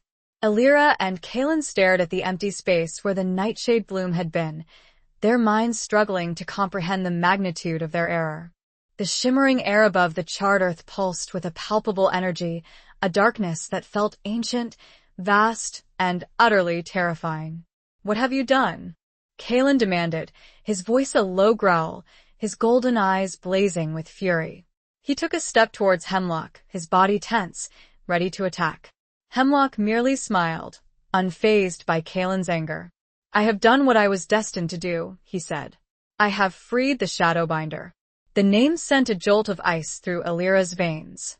She had heard whispers of the Shadowbinder in her recovered memories, fragmented tales of a being of immense power, a creature of pure darkness that had been imprisoned long ago by the combined might of the werewolves and the moon's chosen.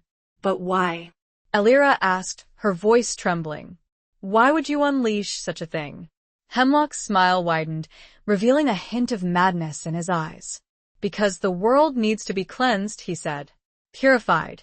The weak must be culled. The strong must rule.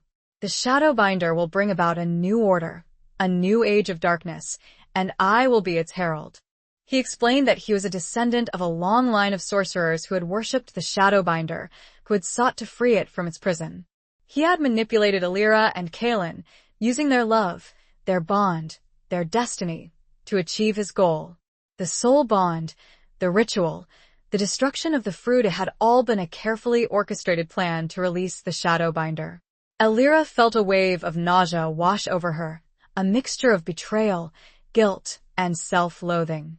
She had trusted Hemlock. She had believed in his wisdom.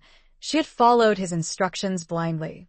And now, because of her naivety, because of her mistakes, the world was in danger. "You used us," she said, her voice filled with anguish. "You used our love, our bond, against us." Hemlock shrugged, his expression dismissive.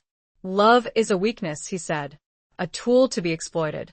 You are merely pawns in a larger game, a game that you have now lost." Kaelin lunged at Hemlock, his claws extended, his rage consuming him. But Hemlock was faster, more powerful than he appeared. He raised his hand, and a wave of dark energy erupted from his palm, throwing Kaelin back against the stone circle with brutal force. Kaelin slumped to the ground, his body limp, his breathing shallow. Alira rushed to his side, her heart pounding with fear. She could feel his pain, his weakness, through their bond, a searing agony that threatened to overwhelm her.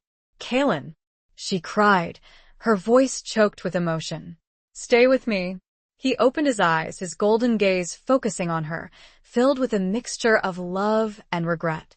"Alira," he whispered, his voice weak. "I'm sorry." "Don't you dare apologize," Alira said fiercely, tears streaming down her face. "We will fix this. Together." She looked up at Hemlock, her eyes blazing with fury. "You will pay for this," she said, her voice low and dangerous. "I swear it." Hemlock laughed, a mocking, triumphant sound that echoed through the sanctuary. "You are in no position to make threats, little moon witch," he said. "You are weak, broken. And the Shadowbinder is only just beginning its reign of terror." He turned and walked away, disappearing into the forest, his laughter fading into the distance. Alira was left alone with Kaelin, her heart shattered, her world crumbling around her. She cradled him in her arms, feeling his life force ebbing away, her own strength failing with his. She didn't know what to do. She had no power left, no hope left. She had failed. She had doomed them all. Suddenly, she felt a faint flicker of warmth within her, a spark of energy that resonated with the silver ring on her finger. She looked down at the ring, Thomas's ring, the ring that had protected them, the ring that had helped them destroy the nightshade bloom. A memory surfaced, a forgotten conversation with Thomas, a seemingly insignificant moment that now held the key to their survival. "This ring," he had said, "is more than just silver. It's a piece of the moon itself, a gift from the goddess. It holds the power of creation, of healing, of hope." Alira had dismissed his words at the time, attributing them to his fanciful nature. But now she realized he had known. He had always known. She focused on the ring, on the memory of Thomas, on his love, on his belief in her. She channeled all her remaining energy, all her will, all her hope into the silver. She touched the ring to Kaelin's wounds, and a soft, ethereal light emanated from the silver, enveloping his body, soothing his pain, mending his flesh, restoring his strength. Slowly, miraculously, Kaelin began to heal. His breathing grew stronger, his eyes cleared, his wounds closed. He looked at Alira, his golden gaze filled with wonder, with gratitude, with a renewed love. "Alira," he whispered, his voice stronger now. "You saved me." Alira smiled, tears of relief streaming down her face. "We saved each other," she said. They had a second chance. A chance to fight back, a chance to defeat Hemlock and the Shadowbinder, a chance to save the world. But the scars of Hemlock's betrayal ran deep. Could they truly overcome this devastating setback? Chapter 16. The Curse of Hollowmere. The healing power of the silver ring, imbued with Thomas's love and the essence of the moon, had worked a miracle. Kaelin's wounds were completely healed, his strength restored, his spirit renewed. He stood beside Alira, their bond stronger than ever, their determination hardened by Hemlock's betrayal. We need to understand what we're dealing with, Alira said, her voice firm, despite the lingering fear that gnawed at her. We need to know more about the Shadowbinder. Kaelin nodded in agreement. Hemlock said, he was imprisoned, he said. If we can find out how, why, and by whom, we might find a way to defeat him. They decided to return to Hemlock's cabin, hoping to find some clues, some answers, in the old man's belongings. They knew it was a risk, that Hemlock might have anticipated their move, but they had no other choice. They approached the cabin cautiously, their senses alert, their bodies tense. The door was ajar, the interior ransacked, as if Hemlock had left in a hurry, or perhaps had deliberately staged the scene to mislead them. They searched the cabin meticulously, examining every object, every book, every scroll. They found ancient texts on sorcery, dark magic, and forgotten lore. They found maps of Hollowmere, marked with strange symbols and cryptic notes. They found a hidden compartment behind the fireplace, containing a single, leather-bound journal. The journal was written in Hemlock's hand, a detailed account of his life, his beliefs, his plans. They read it together, their hearts sinking with each entry, as they uncovered the full extent of Hemlock's depravity and the horrifying truth about Hollowmere. Hemlock's ancestors had not just worshipped the Shadowbinder, they had summoned it. Centuries ago, driven by a lust for power and a desire to control the region, they had performed a dark ritual, opening a portal to another dimension, unleashing the Shadowbinder upon the world. The werewolves and the Moon's Chosen, the ancient protectors of the balance, had fought back, sacrificing countless lives to imprison the creature. But they hadn't been able to destroy it completely. They had only managed to contain it, trapping it within a mystical prison, bound to the land of Hollowmere. The curse of Hollowmere, the reason for its strange atmosphere, its isolation, its history of tragedy and loss, was the Shadowbinder's presence, its dark influence seeping into the land, corrupting the people, twisting their desires, amplifying their fears. Hemlock's family had been tasked with guarding the secret of the Shadowbinder's prison, waiting for the opportune moment to release it, to fulfill their ancestors' twisted ambition.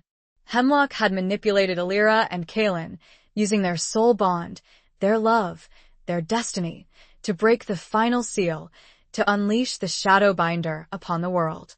The journal also contained clues about the Shadowbinder's weaknesses, its vulnerabilities. It was bound to the land of Hollowmere, unable to leave its confines. It drew its power from darkness, from fear, from despair. And it could be weakened, perhaps even destroyed, by a force of equal and opposite power, a force of light, of love, of hope. Alira and Kaelin looked at each other, their eyes filled with a mixture of horror and determination. They understood, now, the magnitude of the threat they faced, the stakes of the battle they were about to fight. We need to rally the people of Hollowmere, Alira said. We need to unite them, to inspire them, to fight back against the darkness. Kaelin nodded in agreement. But they've been living under the Shadowbinder's influence for centuries, he said. They're afraid, despairing. It won't be easy to convince them to fight. We have to try, Alira said. We have to show them that there's still hope, that there's still light in the world. We have to awaken the spirit of resistance within them. They left the cabin, their hearts heavy with the burden of their knowledge, their minds racing with plans, strategies, possibilities. They knew that time was running out. The Shadowbinder was growing stronger, its influence spreading, its darkness encroaching upon the land. They had to act quickly, decisively, before Hollowmere, and perhaps the entire world, was consumed by shadow. The journal was detailed, but it was also old, filled with cryptic language and passages they didn't fully understand. As Alira looked out over the quiet, seemingly peaceful town, from the crest of the hill, she asked a question that had been burning within her. Why me, Kaelin? Why was I chosen? Kaelin took her hand. He spoke quietly, looking out over the town with her. The Moon's Chosen is always drawn to Hollowmere. Always a woman of strength and spirit and a deep, abiding well of kindness. Someone who will fight for what is right, no matter the cost. He paused, then turned to look directly into her eyes. The moon saw you, Alira, and knew. But that answer wasn't enough, was it? There was still a piece missing from this puzzle. And Elira had a feeling she was not going to like it when it was finally revealed. Chapter 17. The Strength of Surrender. Elira and Kaelin returned to the town of Hollowmere, a place that now felt both familiar and alien. The quaint cottages, the winding streets, the friendly faces, they were all masks, hiding a deeper darkness, a pervasive fear that had been cultivated by the Shadowbinder for centuries. They knew they couldn't confront the Shadowbinder directly. Not yet. They needed to weaken it, to disrupt its influence, to rally the people of Hollowmere to their cause. But how could they inspire hope in a town steeped in despair? How could they break through the apathy and fear that had taken root in the hearts of its inhabitants? They decided to start with Martha, the woman from the Hollowmere Historical Society who had welcomed Elira to the town. She had seemed kind, genuine, despite the underlying sadness that seemed to cling to everyone in Hollowmere. Perhaps she could be an ally, a starting point for their resistance. They found Martha at the Historical Society, a small, dusty building filled with relics of Hollowmere's past, old photographs, faded documents, forgotten artifacts. She looked surprised to see them, her eyes widening with a mixture of concern and recognition. "Elira," she said, her voice hesitant. "Kaelin, what are you doing here?" They explained the situation as best they could, without revealing the full extent of the supernatural elements. They told her about Hemlock's betrayal, about the darkness that threatened Hollowmere, about the need to unite the people to fight back. Martha listened intently, her face pale, her hands trembling. When they finished, she sighed, a long, weary sound that spoke volumes about the burden she carried. "I knew it," she said, her voice barely a whisper. "I knew something was wrong. Something evil. I just didn't want to believe it." She explained that she had always felt a sense of unease in Hollowmere, a darkness that seemed to permeate the very air they breathed. She had tried to ignore it, to focus on the positive, to preserve the town's history, its heritage. But she had always known, deep down, that something was terribly wrong. "I'll help you," she said, her voice firm, despite the fear in her eyes. "I'll do whatever I can." Elira and Kaelin were relieved, grateful for Martha's support. It was a small victory, but it was a start. They began to work together, discreetly, cautiously, reaching out to other residents of Hollowmere, sharing their story, planting seeds of hope, awakening the spirit of resistance. It was a slow, arduous process. Many people were skeptical, afraid, unwilling to believe. They had grown accustomed to the darkness, to the despair, to the sense of hopelessness that had permeated Hollowmere for generations. But there were some who listened, some who remembered a time before the darkness, some who yearned for a better future. They were drawn to Elira and Kaelin, to their courage, their determination, their unwavering belief in the power of hope. Slowly, gradually, a small group of allies began to form, a resistance movement, ready to fight back against the Shadowbinder, to reclaim their town, their lives, their future. But Elira felt a growing unease, a sense of something missing. She couldn't shake the feeling that they were still missing a crucial piece of the puzzle, that they didn't fully understand the nature of the Shadowbinder's power or how to defeat it. She confided in Kaelin, sharing her doubts, her fears. He listened patiently, his golden eyes filled with understanding, with empathy. "We're doing everything we can," he said, his voice reassuring. "We're making progress. We're not alone." "But it's not enough," Elira said, her voice filled with frustration. "We're still reacting, still responding to the Shadowbinder's moves. We need to be proactive. We need to find a way to take the fight to it." Kaelin nodded, his brow furrowed in thought. "You're right," he said. "We need to understand its weaknesses, its vulnerabilities. We need to find a way to strike at its heart." He paused, his gaze distant, his mind racing. "The journal," he said suddenly. "Hemlock's journal. There was something I didn't understand. Something about the Shadowbinder's connection to Hollowmere." They returned to the Historical Society, where they had left the journal for safekeeping. They reread the relevant passages, searching for clues, for answers. The journal spoke of the Shadowbinder's prison, a mystical construct bound to the land of Hollowmere. It described the ritual that had been used to imprison the creature, the sacrifices that had been made, the power that had been invoked. And then Elira found it, a small, almost insignificant detail, tucked away in a footnote, a seemingly irrelevant piece of information that held the key to everything. The Shadowbinder's power, the footnote read, is drawn from the collective unconscious of Hollowmere's inhabitants. Their fears, their doubts, their despair, these are its sustenance. To defeat it, one must surrender. Surrender. The word struck Elira like a lightning bolt. It seemed counterintuitive, paradoxical. How could surrender be the key to victory? She looked at Kaelin, her eyes wide with understanding, with a sudden, terrifying realization. It's not about fighting, she said, her voice barely a whisper. It's about letting go. It's about accepting the darkness, embracing the fear, surrendering to the Shadowbinder's power. Kaelin stared at her, his face pale, his eyes filled with a mixture of horror and recognition. He understood, now, the true meaning of the words, the true nature of the sacrifice required. It was not about physical strength, or magical power, or strategic brilliance. It was about something far more profound, far more terrifying. It was about surrendering oneself, one's will, one's very being, to the darkness. It was about embracing the fear, the despair, the hopelessness, and allowing the Shadowbinder to consume you. Only then, by becoming one with the darkness, could you hope to understand it, to control it, to destroy it. But it was a gamble, a terrifying risk. There was no guarantee of success. There was no guarantee of survival. There was only the possibility, the faint hope, that by surrendering to the Shadowbinder, you could somehow, miraculously, find a way to defeat it from within.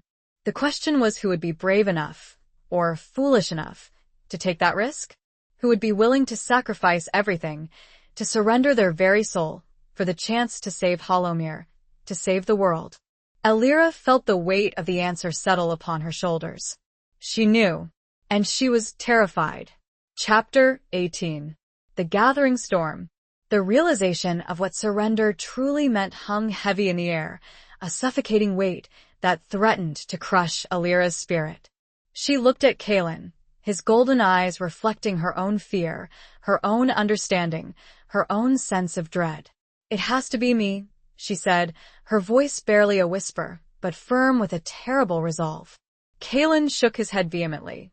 "No," he said, his voice raw with emotion. "Absolutely not. I won't let you." "It's the only way," Elira insisted. "I'm the moon's chosen. It's my destiny, my responsibility.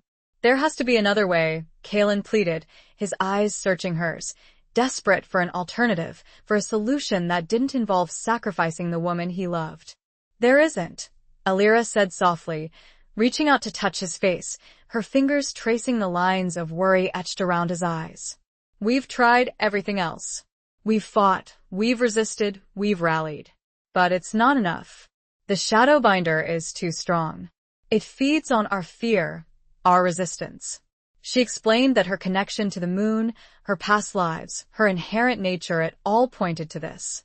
She was the one who had to face the darkness, to embrace it, to surrender to it, in order to defeat it. Kaelin argued, pleaded, begged, but Elira was unwavering. She had made her decision. She was ready to sacrifice herself, to surrender her soul, for the chance to save Hollowmere, to save the world, to save the man she loved. They spent the next few hours preparing, both physically and mentally.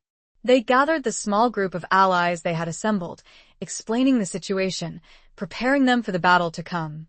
They knew that even if Elira succeeded in weakening the Shadowbinder, there would still be a fight, a final confrontation to rid the world of its influence. Martha and the others were horrified by Elira's plan, but they understood the necessity of it. They pledged their support, their loyalty, their willingness to fight alongside Kaelin, to defend Hollowmere, to honor Elira's sacrifice. As night fell, a storm gathered over Hollowmere, mirroring the turmoil in Elira's heart. The wind howled, the rain lashed down, the thunder roared, a symphony of nature's fury reflecting the impending battle. Alira and Kaelin stood together in the center of the town square, the heart of Hollowmere, the place where the Shadowbinder's influence was strongest. The townsfolk, those who had chosen to fight, huddled together, their faces pale, their eyes filled with a mixture of fear and determination. Alira looked at Kaelin, her heart aching with love, with sorrow, with the knowledge that this might be the last time she saw him. "I love you," she said, her voice choked with emotion. "Always." Kaelin pulled her close, holding her tight, his body trembling with grief, with rage, with a love that transcended words. "I love you too," he whispered, his voice raw with emotion. "And I will never forget you. Never." They kissed, a long, passionate kiss that was both a farewell and a promise, a testament to their love, their bond, their shared destiny. Then, Alira stepped away from Kaelin, turning to face the storm, to face the darkness, to face her fate. She closed her eyes, focusing her mind, drawing on the power of the moon, on the memories of her past lives, on the love that gave her strength. She began to chant, not a spell, not an incantation, but a prayer, a plea, a surrender. She spoke to the Shadowbinder, not in anger, not in defiance, but in acceptance, in understanding, in invitation. She opened herself up to the darkness, to the fear, to the despair. She embraced the Shadowbinder's power, allowing it to flow into her, to consume her, to become one with her. It was a terrifying, agonizing experience. She felt her mind being invaded, her thoughts being twisted, her emotions being manipulated. She felt her sense of self dissolving, her identity fading, her will being subsumed by the Shadowbinder's overwhelming power. But she held on, clinging to the memory of Kaelin, to the love that gave her strength, to the hope that she could somehow, miraculously, find a way to defeat the darkness from within. As the Shadowbinder's power flooded into her, the storm reached its peak. The wind howled like a banshee, the rain lashed down like needles, the thunder cracked like the breaking of worlds. Alira felt herself being lifted into the air, her body surrounded by a swirling vortex of dark energy. She was becoming one with the Shadowbinder, merging with the darkness, surrendering to her fate. Kaelin watched, his heart breaking, his soul screaming in protest, but he knew he couldn't interfere. He had to trust Alira, he had to trust in her strength, he had to trust in the power of their love. The people of Hollowmere watched too, in horror and awe, holding their breath, praying for Alira, for Kaelin, and hoping that their sacrifice was not in vain. Alira, body and soul, was pulled into the vortex, and as she vanished from sight, a single, chilling thought echoed through the minds of everyone present. Had they just witnessed the ultimate sacrifice or the ultimate victory of evil? Chapter 19. A Love Worth Fighting For. Within the vortex, Alira was lost in a sea of darkness, a swirling chaos of fear, despair, and ancient, malevolent power. She felt her sense of self dissolving, her memories fading, her will being subsumed by the Shadowbinder's overwhelming presence. It was a terrifying, agonizing experience, a descent into the abyss, a surrender to the void. But even in the heart of darkness, a spark of light remained. The memory of Kaelin, his love, his unwavering devotion, his golden eyes filled with hope, gave her strength. The bond they shared, the soul bond that united them across lifetimes, across dimensions, was a lifeline, a tether to her humanity, a reminder of who she was, of what she was fighting for. She clung to that spark, that memory, that bond, with all her might. She refused to be completely consumed, to be utterly lost. She fought back, not with force, not with resistance, but with acceptance, with understanding, with love. She began to explore the darkness, to delve into the Shadowbinder's consciousness, to understand its origins, its motivations, its weaknesses. She learned that it was not a creature of pure evil, but a being of immense pain, of profound loneliness, of twisted desires. It had been created long ago, by the fears and insecurities of the first settlers of Hollowmere, their struggles, their hardships, their failures. It had been nurtured by the darkness in their hearts, by their inability to overcome their own demons. It had grown stronger over the centuries, feeding on the collective unconscious of the town's inhabitants, becoming a monstrous entity of fear and despair. Alira realized that the Shadowbinder was not just a monster to be defeated, it was a reflection of humanity's own shadow self, a manifestation of its darkest impulses, its deepest fears. To destroy it, she had to confront not just the creature itself, but the darkness within herself, within everyone. She began to weave a new narrative within the Shadowbinder's consciousness, a story of hope, of love, of forgiveness, of redemption. She shared memories of her life with Thomas, of her love for Kaelin, of the beauty and wonder of the world. She showed the Shadowbinder the power of human connection, the strength of community, the resilience of the human spirit. Slowly, gradually, the darkness began to recede. The Shadowbinder's power began to wane, its influence diminishing, its consciousness shifting. It was a painful, arduous process, a battle fought not with weapons or magic, but with empathy, with understanding, with the transformative power of love. Meanwhile, outside the vortex, Kaelin and the people of Hollowmere waited, their hearts filled with a mixture of hope and dread. The storm had subsided, the wind had died down, the rain had stopped.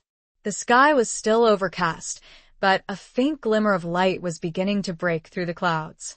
They could feel Alira's presence within the vortex, her struggle, her pain, her unwavering determination.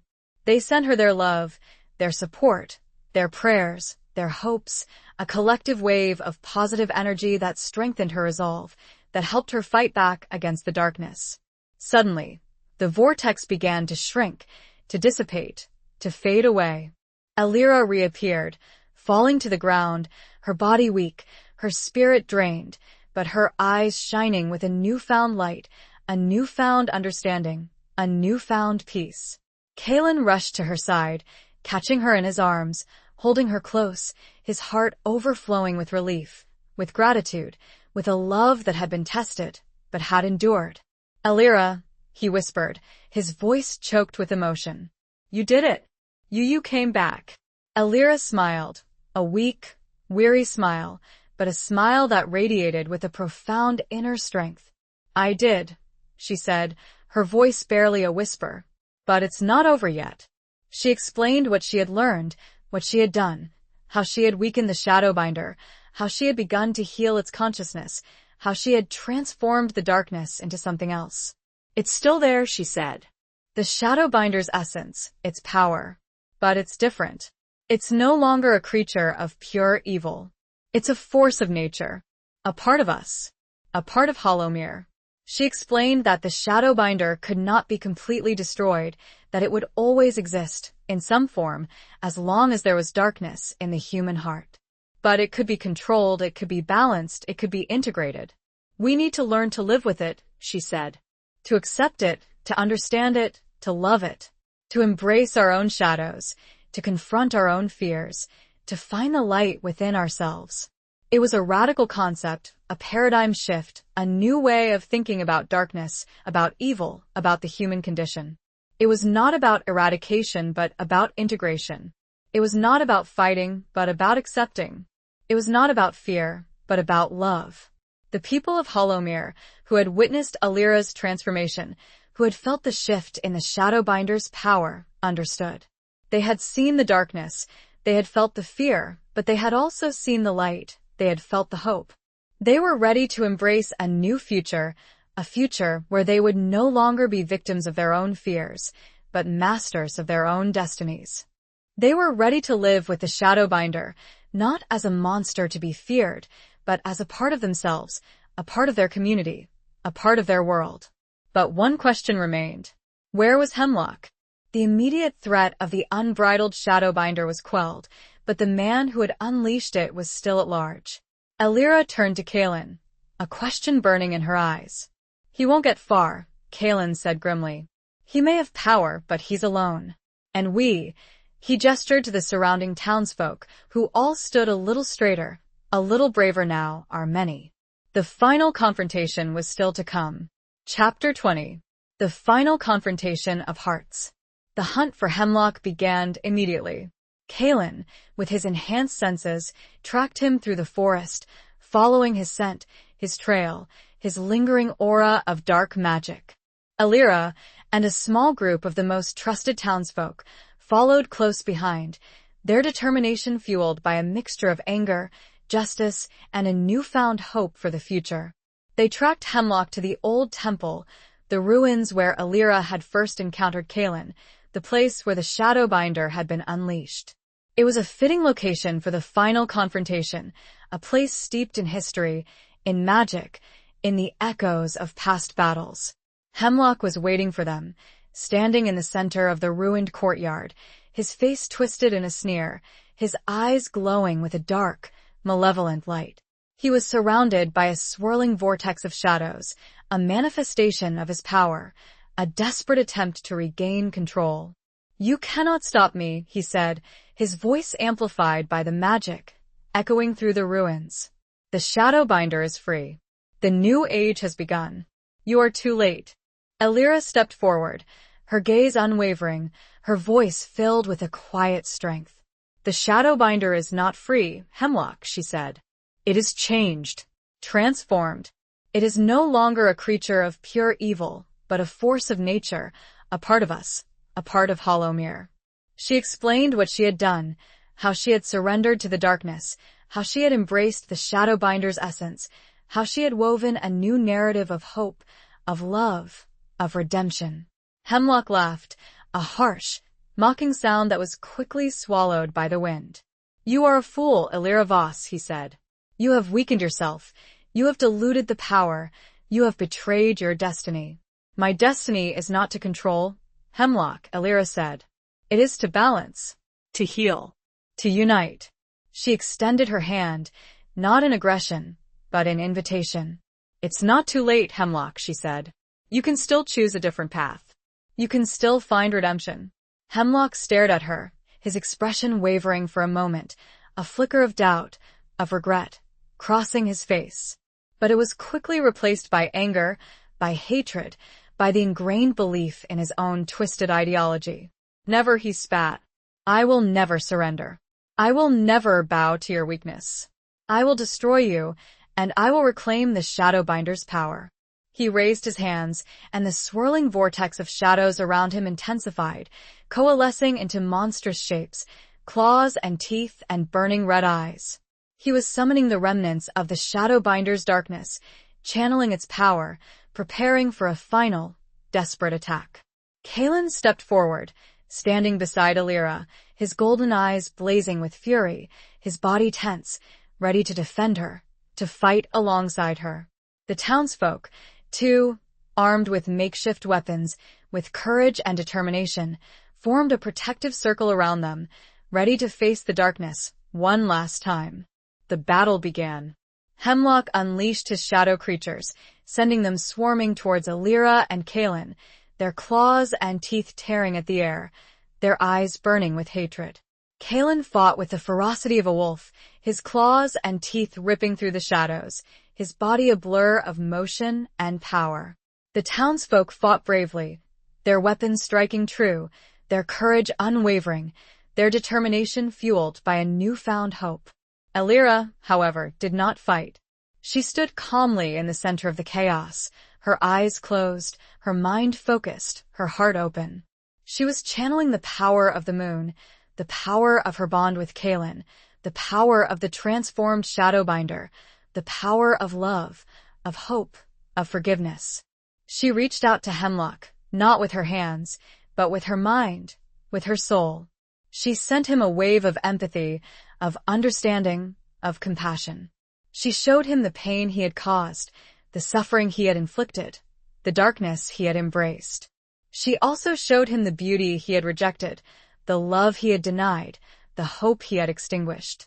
She showed him the possibility of redemption, the chance to heal, the opportunity to choose a different path.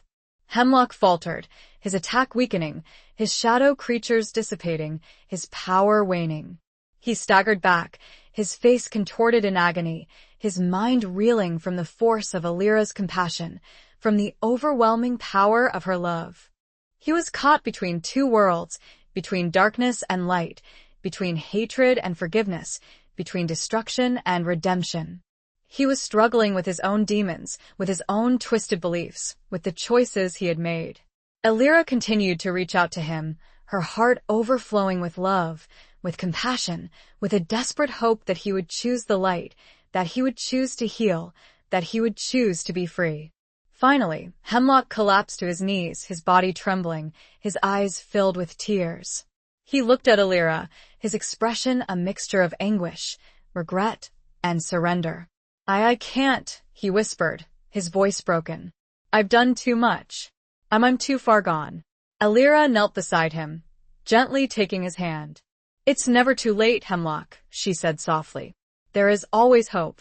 There is always forgiveness. There is always love. She helped him to his feet, supporting him, guiding him, showing him the way.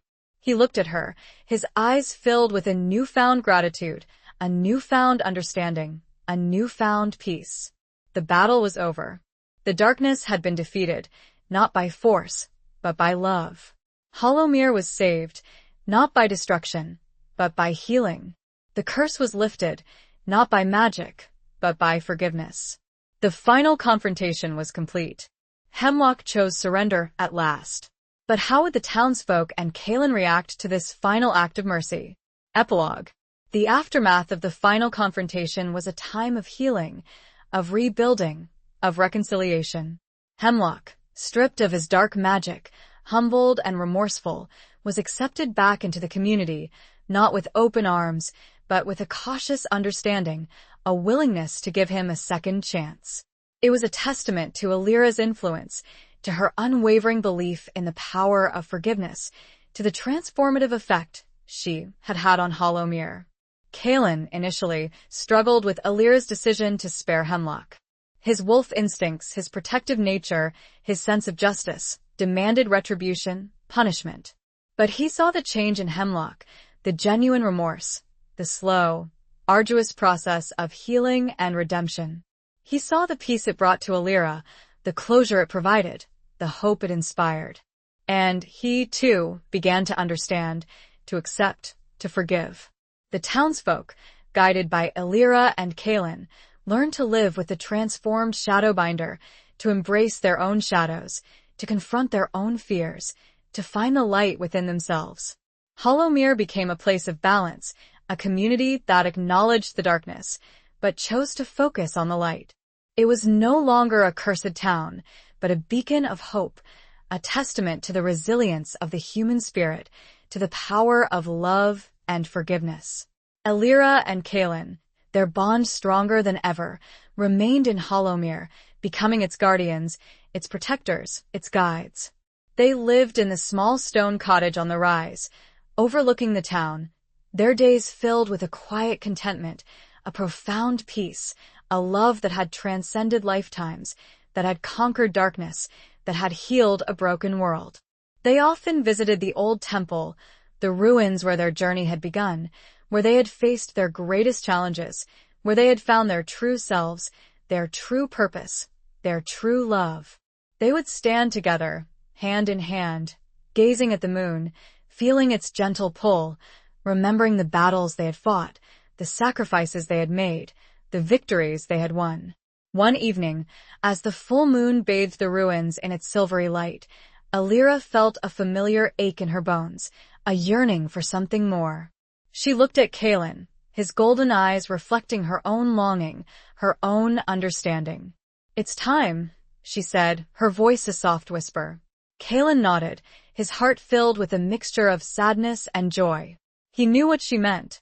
It was time for them to move on, to continue their journey, to explore the vastness of their intertwined destinies. They transformed into their wolf forms, silver and black, their bodies rippling and changing, their spirits soaring with the freedom of the wild. They howled together a long, mournful cry that echoed through the ruins, a farewell to Hollowmere, a celebration of their love, a promise to return.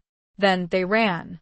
They ran together, two wolves, under the light of the full moon, their paws pounding against the earth, their bodies moving with an effortless grace, their souls united, their destinies intertwined. They ran towards the horizon, towards the unknown, towards the infinite possibilities that awaited them. They ran, leaving behind a town healed, a world transformed, a legacy of love and forgiveness that would endure for generations to come. They ran, free at last, their hearts filled with hope, their spirits soaring with the joy of their eternal bond. They were the moon's chosen, and her wolf. And their story, their love, would live on forever. The end.